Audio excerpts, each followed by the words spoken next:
Hi, thanks for joining me. My name is Rebecca Hope, and I'm the director of Mid-Metro Academy, and I'd like to talk to you about Post-Secondary Enrollment Option, or as we call it, PSEO.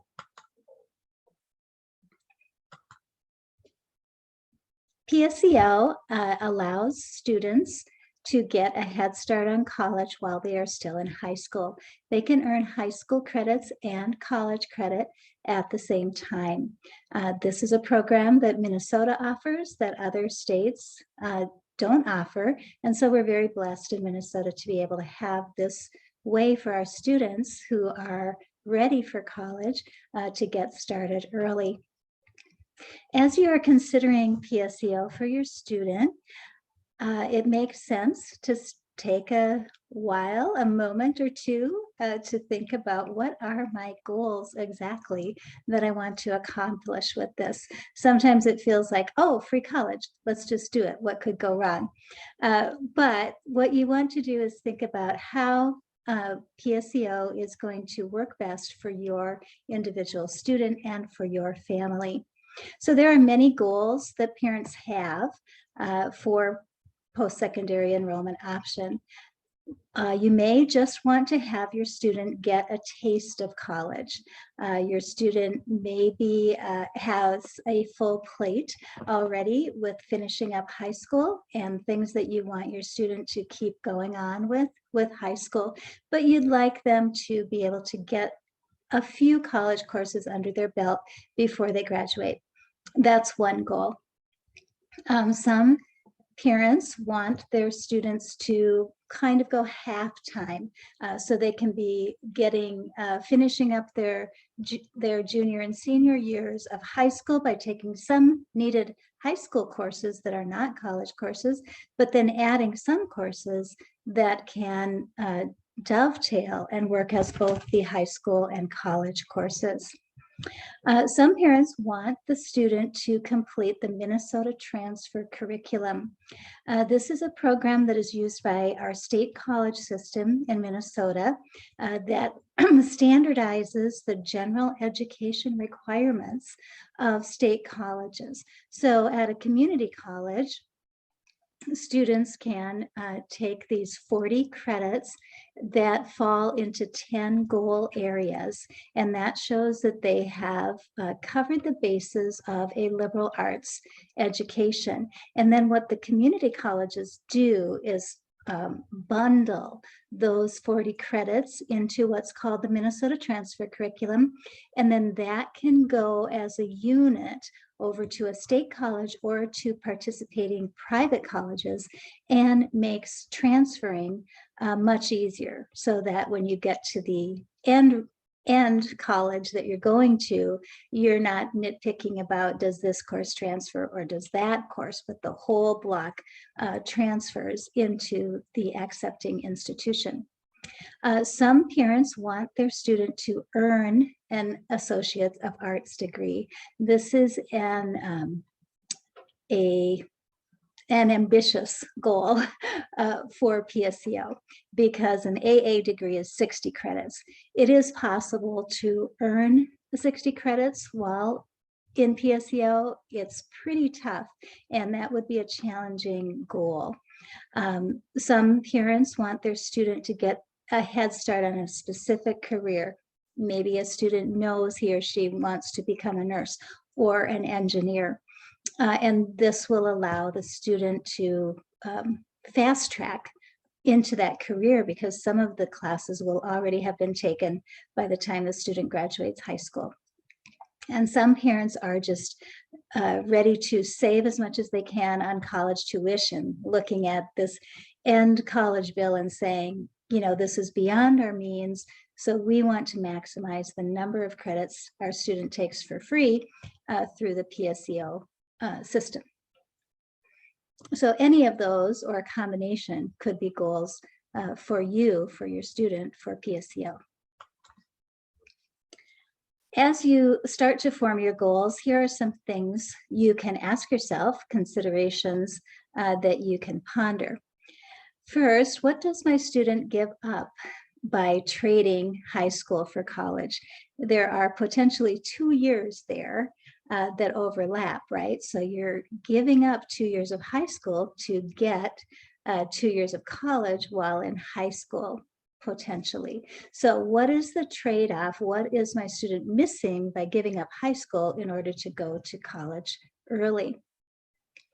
You might ask, how much college work can my student reasonably handle?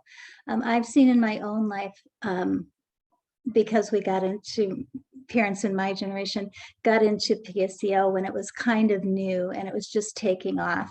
And it was a temptation among a lot of families to just, and students, to be fair, to just load up and take as many college classes as they could. And I saw more than one student take a heavy load of PSEO and seemed to be able to be doing well and even earned all A's in PSEO, but had kind of a crash and then were not able to go on to college that fall, or maybe indeed at all, never did go back to college. So stress and burnout can interfere with learning and can actually negate the value of PSEO. And I have seen that happen, unfortunately. You can ask, how independent and organized is my student? PSEO will require more independent work and ability to juggle these classes that are pretty tough, as the same as college students do. You can ask, how committed is my student to a specific post-high school choice, for instance, as nursing or engineering? These students are 16, maybe 17, and we know that the personality is not fully developed until age 25, right?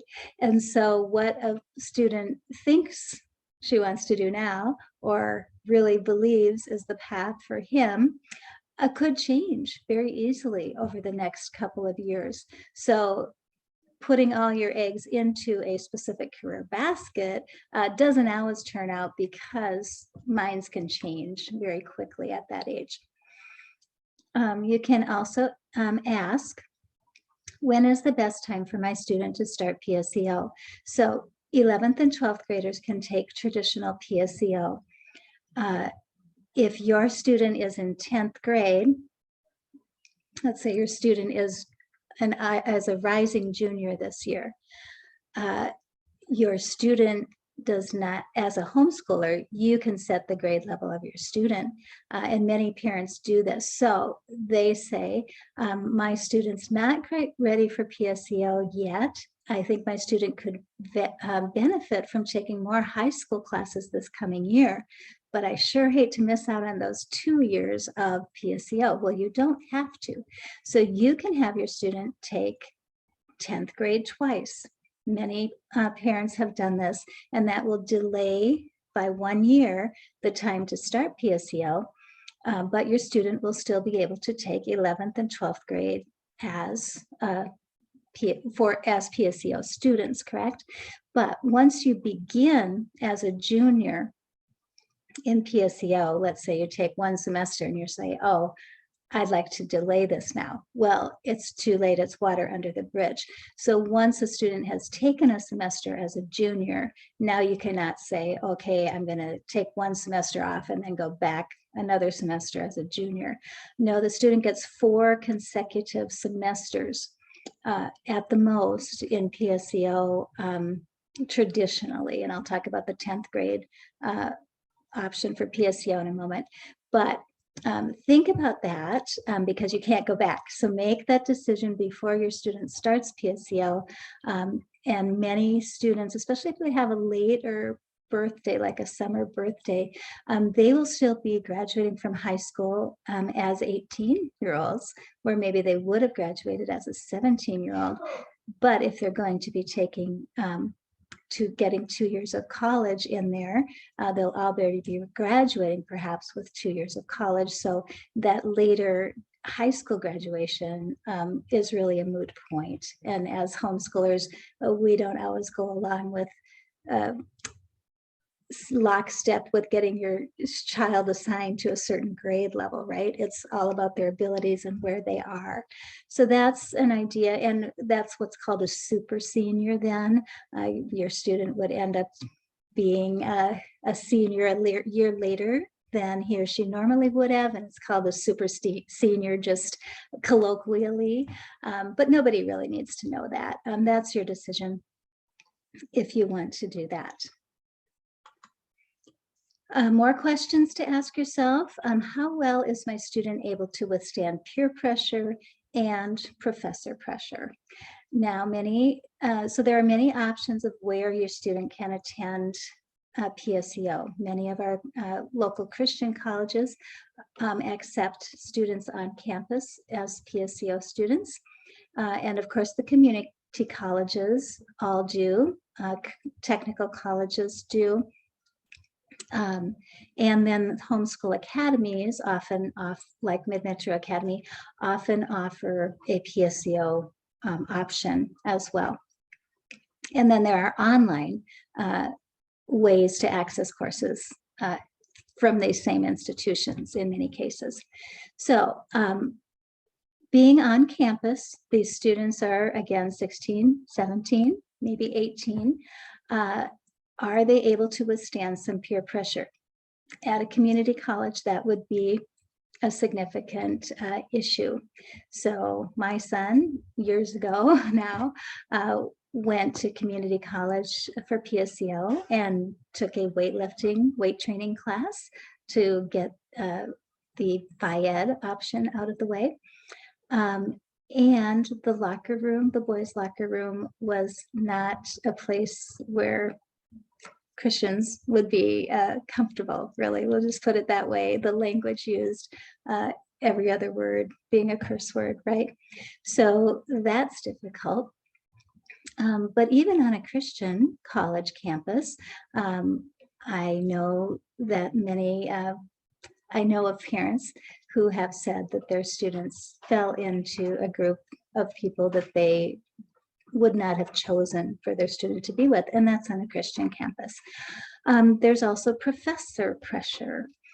Even many years ago, when I went to a local Christian college where I graduated, I had a professor who specifically said that his job, he took it as his mission to unbrainwash students from the constricting religious and lifestyle beliefs that their parents had imposed upon them in high school and as a teen. So you don't know if you're getting that, even at a Christian school, that can happen. How easy is it to know and trust the professors and the content in the institution? Again, I heard recently of a freshman coming to a local Christian college in the Twin Cities here, who the first week of class, this was a choir class, the professor told each of them that they needed to repent of their racism. And this girl called her mom that night in tears and said, "I have never been a racist." And so that, again, you may not always know at the institution what students are being asked to commit to and believe. How much is your family able to structure your lives around PSEO schedules? So again, going to college classes on campus can really be a scheduling challenge, we'll say. So I know sometimes PSEO students receive the lower priority in registration, and the classes that you end up getting your student in that you want to get may not be conveniently back-to-back in schedule. So your student may need to be there for an 8 a.m. class, may have another class at 1 o'clock, and may have another class at 6 p.m. And maybe that gets done at 6 p.m. or maybe that starts at 6 p.m. So then this makes a long day, and that's going to be 3 days a week, right? So for homeschooling families, especially if you have other students at home and the student doesn't drive himself, or there isn't a car available for the student to drive, those can all be challenges of attending on-campus programs. Another thing to ask is, would the class be worth taking even if it doesn't transfer to the ultimate school and or program? I mentioned that students can often change their minds about the career direction they want, or maybe the institution that they are going to end up ultimately at. And transferring is tricky. Even in-state is the easiest, but if your student goes out of state, it can be sometimes you're just at the mercy of the institution whether they want to accept your credits from wherever the credits were earned. So then you can ask yourself, okay, if this class doesn't transfer, was it a valuable experience for my student? Was the professor supportive? Was the student mentored? Was there good quality interaction between peers? Was it a learning experience that expanded my students' knowledge base and understanding of the world? So then those things can be of inherent value, even if they do not end up saving the money on that particular class that may or may not have transferred to the final program you wanted. So those are a lot of things to think about when you're making your PSEO decision. And we have at Mid-Metro Academy tried to take those questions and more into account in developing our program to help families who may have concerns about some of those issues. So let's talk about the PSEO rules in general. First, your student has to have a free period in his or her schedule, has to take courses that meet both high school and college graduation requirements. So this is something that gives you a distinct advantage as a homeschooling family, because you are deciding what the requirements are for graduation from your own school. So presumably you can decide that this PSEO class X at X institution is what is required for your student's high school graduation.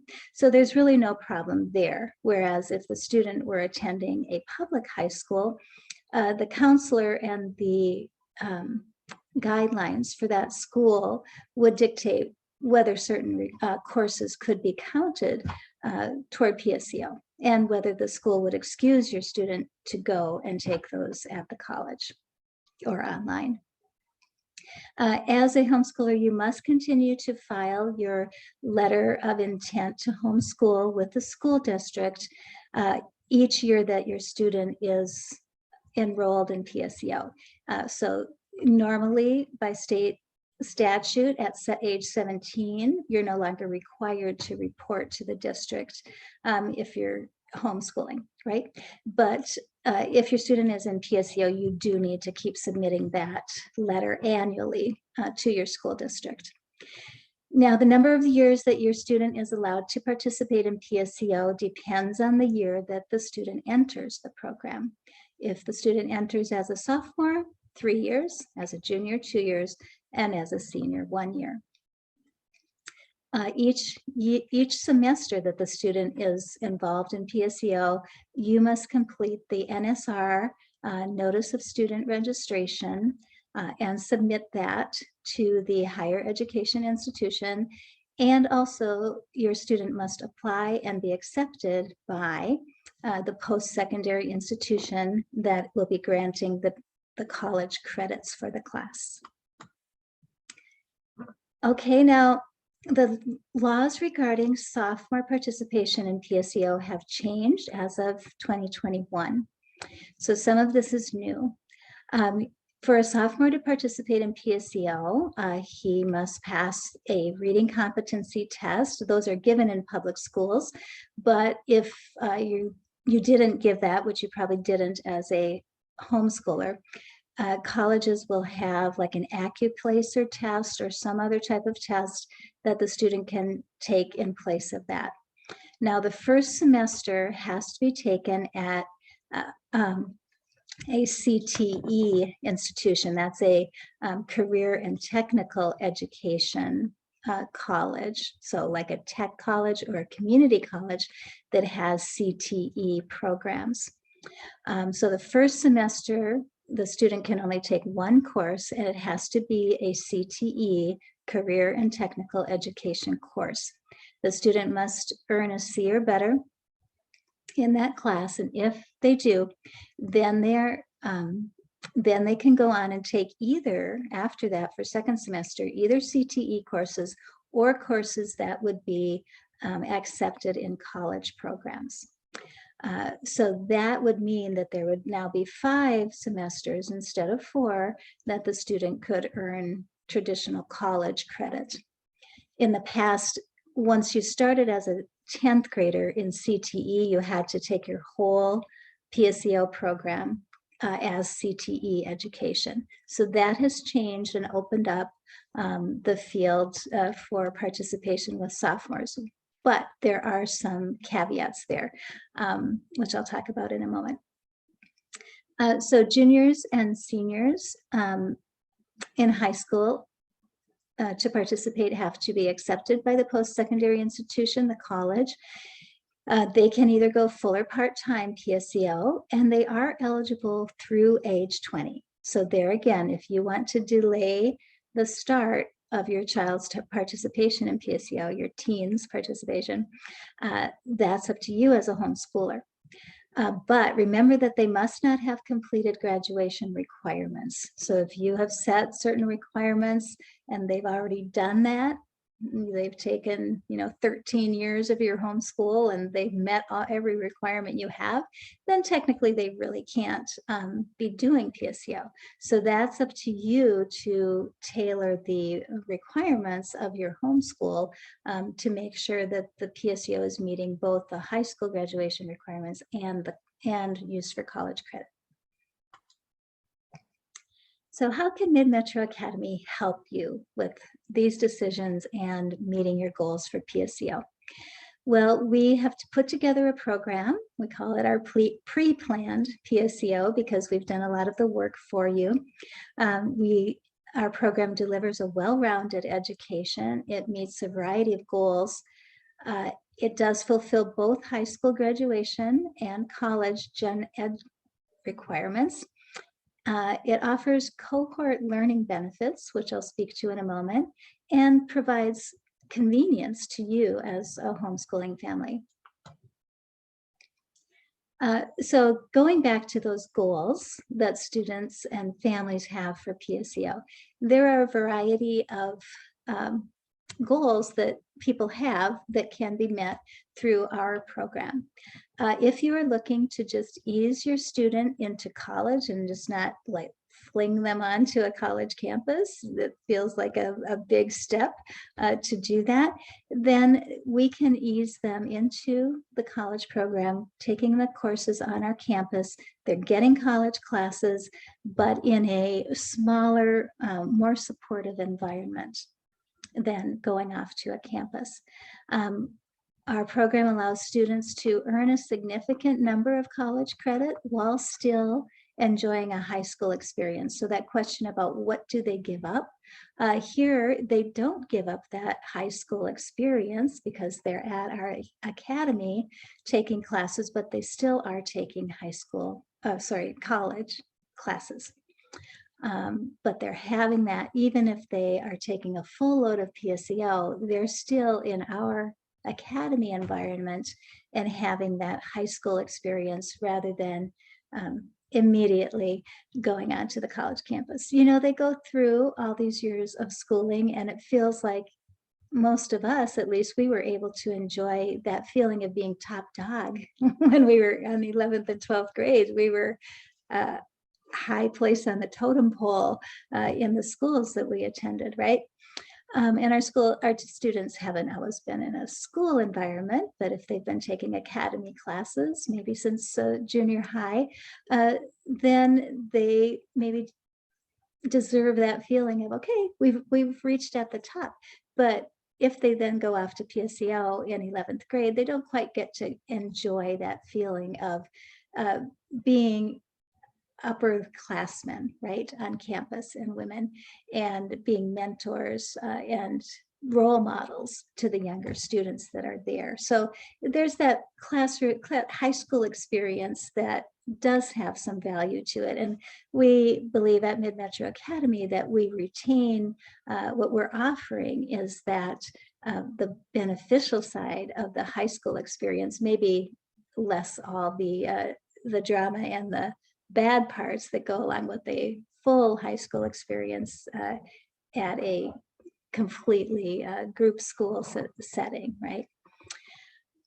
So we can also help if you want, if you're looking for PSEO to fill in that Minnesota transfer curriculum requirements, our classes will do that.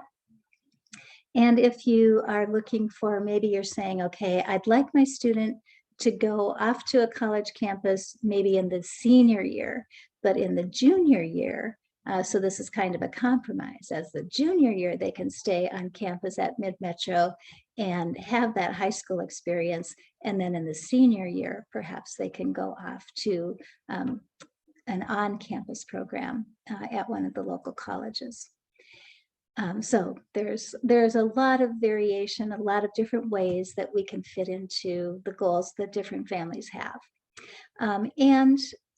Let's say that your student didn't take PSEO as a junior and you're only looking for 1 year of PSEO, which is completely legitimate, then we can offer a full-time PSEO program for seniors where they could take a full load and earn up to 8. They can have 8 different classes and have then the credits that go with those. So it'd be 21 credits, 24 credits. So with our classes at Mid-Metro, our classes meet once a week. They meet the same day as our other high school classes. So students can take some high school and some PSEO conveniently.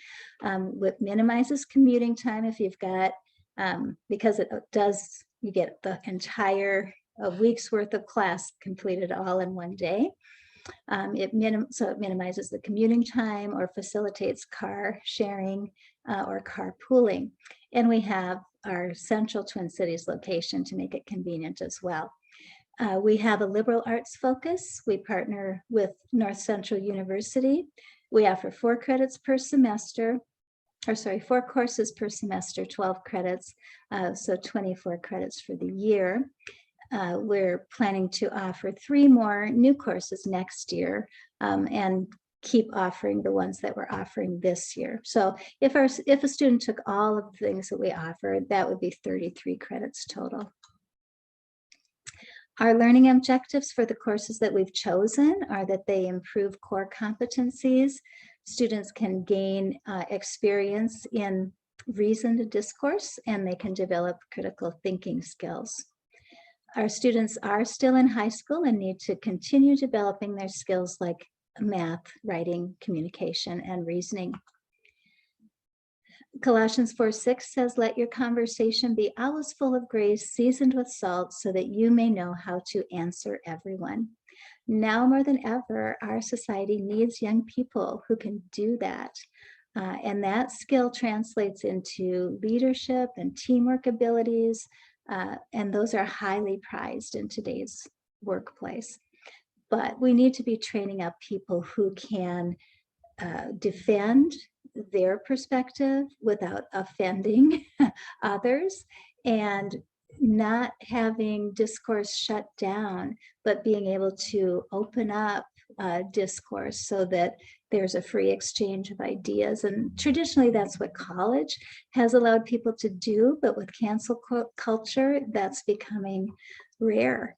And we want to make sure that our students are given that opportunity and given the chance to develop that skill. Our third thing that we're emphasizing is the critical thinking skills, which is one of the most sought after skills by employers.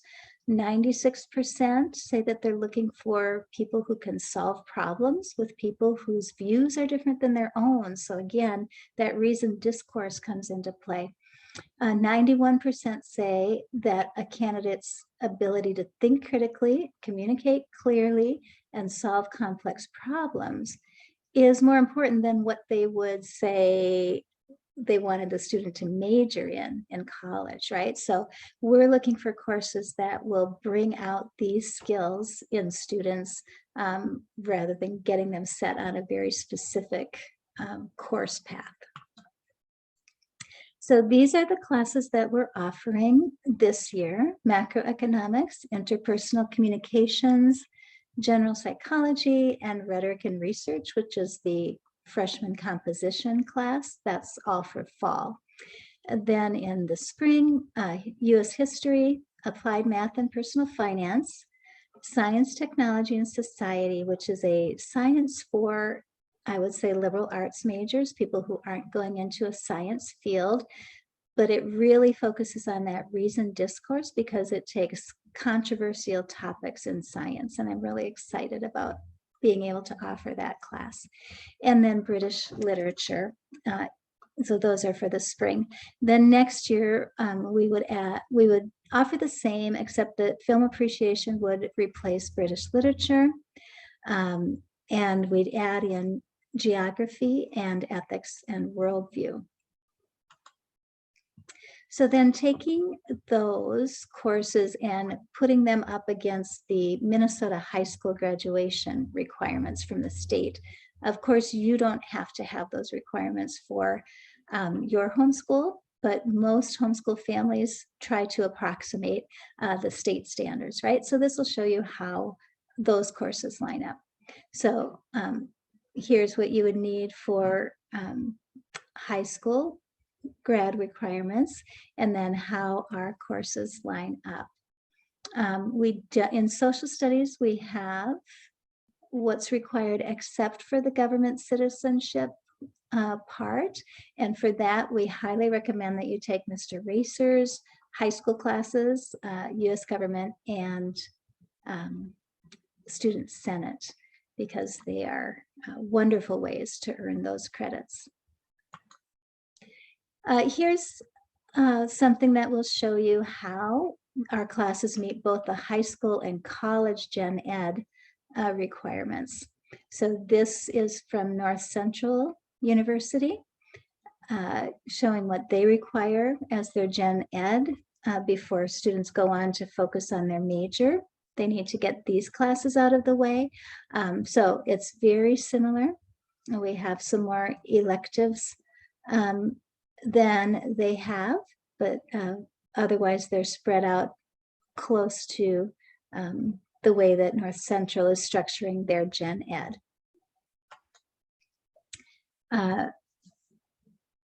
Here's the Minnesota transfer curriculum. It specifies 10 goal areas, and our program meets every one of the areas, which will show that we have a well-rounded liberal arts education that covers all these bases, right? What we don't have is a science with lab, and depending on the community college that you go to, their transfer curriculum will be a little bit different. This one is from St. Paul College, where they do require 3 classes in communications. So you'd have to get another writing class if you're going through them. But generally, you see that we cover the large majority of the Minnesota transfer curriculum. Cohort learning is when students move through classes together with the same group of people in different classes. So because we draw from a pretty small, limited student base, Chances are that the students who are in one of our PSEO classes, many of them are going to be in the next PSEO class and the next one. So it will be an informal cohort. It's not required that students take all of our classes as a cohort, but they certainly could if they want to. And that has benefits. It develops a safe and supportive environment, and that leads to authentic engagement between the students and deeper learning. And I was able to see that happen over the last couple of years, where our students were getting closer and closer together as the year went on, and they had multiple classes together. So they have this kind of a built-in friend group, and that helps build leadership and teamwork skills that then students can bring with them into their adult, social, and workplace lives. Cohort learning has a lot of benefits according to research. Students are more motivated to learn, they persist through challenges, get better grades, they can have deeper discussions, they get exposed more to these diverse perspectives because they're talking things out with these students. They have a reduced sense of loneliness. And being a teacher, I do teach on the campus at a local Christian college, in addition to running our PSEO college with program with North Central University. But I have seen loneliness among the PSEO students who are there on a big campus, right? Some can fit in really well, but I've seen others that don't really seem to find their place on the big campus when they are PSEO students. And higher program completion rates is another benefit of cohort learning. Our program is specifically designed for the needs of homeschoolers. We have small class sizes, a convenient schedule. By request now, we have gone to a la carte classes, so you don't have to take the whole cohort. Take one class, 2, 3, or 4, depending on what's going to meet your goals. We have that supportive high school experience and benefits of cohort learning. Of course, the tuition and the books are free, paid for through the state, taxpayer funding, but we also charge a small fee per course to attend PSEO on our campus, which helps us defray some of the costs. So how do you get involved in our program? Begin by applying to North Central University. They are the ones whose classes we use and professors we use. Their deadline is June 1st. However, they will be flexible. So if you let them know something is coming, but you're not going to make that June 1st deadline, they will work with you. So there's the link to apply. When you're accepted, then go to our website to register for the PSEO classes that you want to take, and then we will coordinate with North Central University to make sure that it's all registered on their end as well. So you can email me with more questions or to discuss anything further at director@midmetroacademy.com. Thank you so much.